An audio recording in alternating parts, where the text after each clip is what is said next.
Well, the first seizure was brought on due to illness, and I had never experienced seizures before. I had never seen anyone have a seizure before.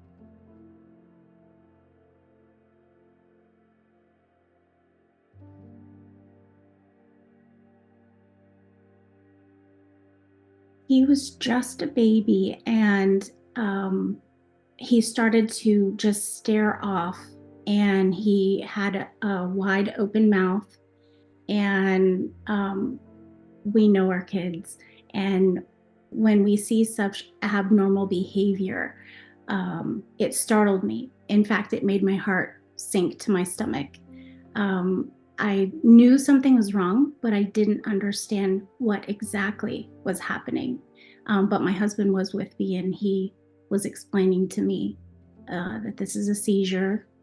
And so we were just trying to get him cold because we were trying to cool his body because he was really heating up from a fever.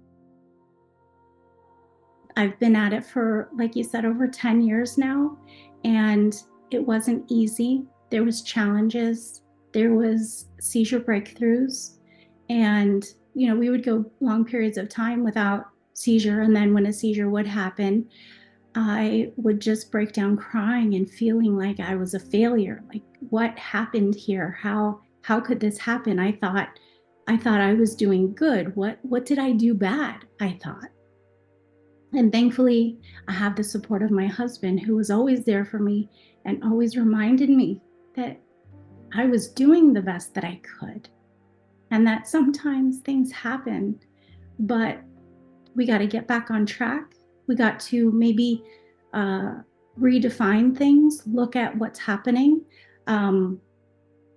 journal the food, journal the sleep patterns, journal all the possible triggers. Make sure you're tracking that data so that you know, but also so that you can communicate it to your medical team so that they can truly understand and have a really good idea of what's happening, so that they can make sure you're either on the right medication or maybe adjust the diet, because we've adjusted the diet several times for Nathan.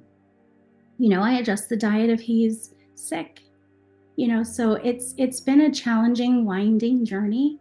But that's life, right? For all of us, we're all trying to maneuver the best that we can. But I would say do not give up on diet. It really took a while for me to understand that there were seizure triggers.